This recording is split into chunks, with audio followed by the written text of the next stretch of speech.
Hi everybody, it's Ben Songrath, and we are going to look at inserting charts into Google Sheets. So inserting charts has become a lot easier from Google, courtesy of Google, over the last year or so when they put a new chart editor in. It used to be fairly complex. Now it's pretty straightforward. So we're going to have our sample gradebook here, and we're going to insert a chart.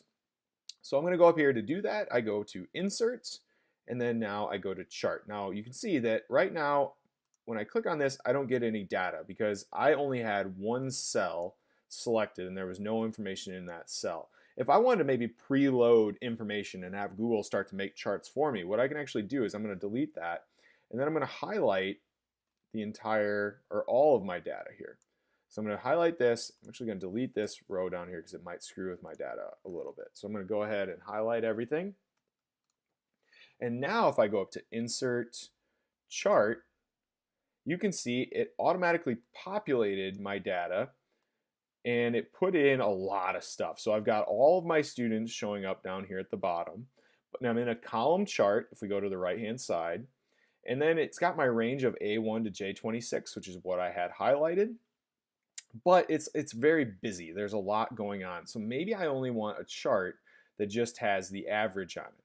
Now, if I did adjust this, so say I wanted to see all of these scores, okay, I could slide it over and then you can see it does get, it gets more confined as you move it. So if you did want to see everything, you can do that.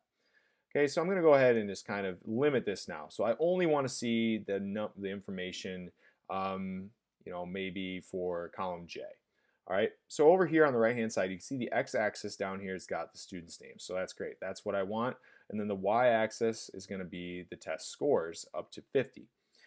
So I'm going to go over here, and now where it says series, I'm going to start taking out the tests that I don't want.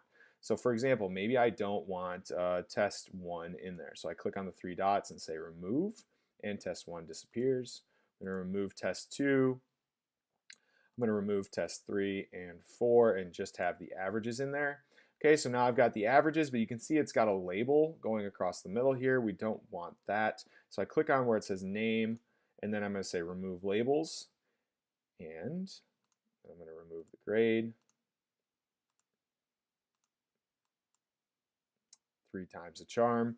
And now I've got my test score, or my average test scores in a graph here. So I can quickly look at this, see that Maria's averaged a 50, Sam's a 43.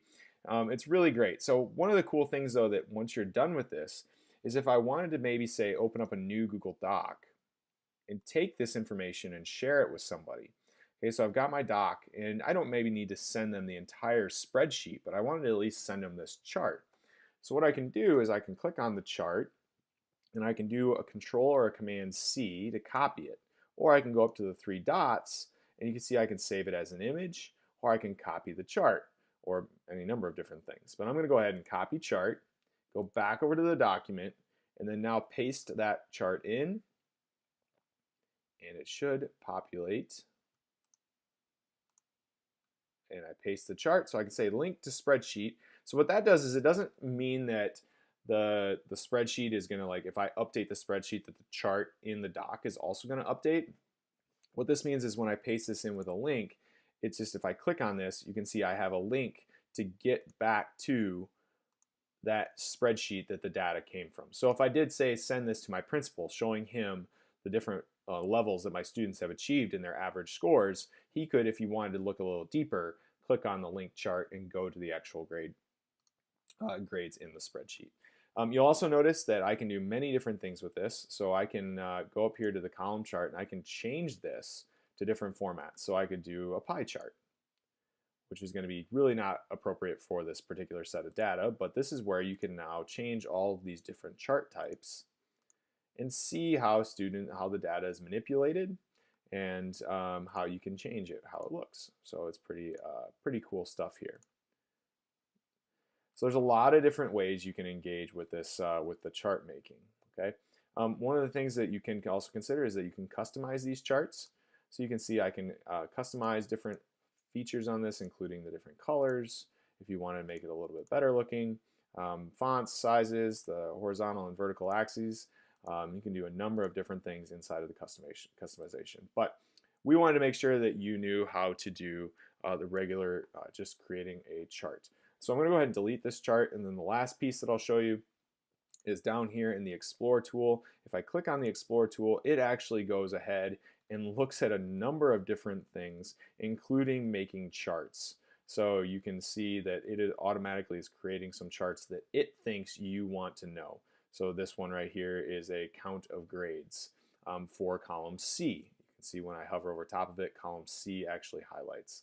And if I wanted to bring this chart in, I could just grab it and drop it, and now it's in. If I wanted to edit it, I could click on the three dots, go to Edit Chart, and maybe change this to J1 through J26. And then now I've got a different type of count of grade. So yeah, so that is our different ways that we can bring charts into our Google Sheets. So thanks for watching, and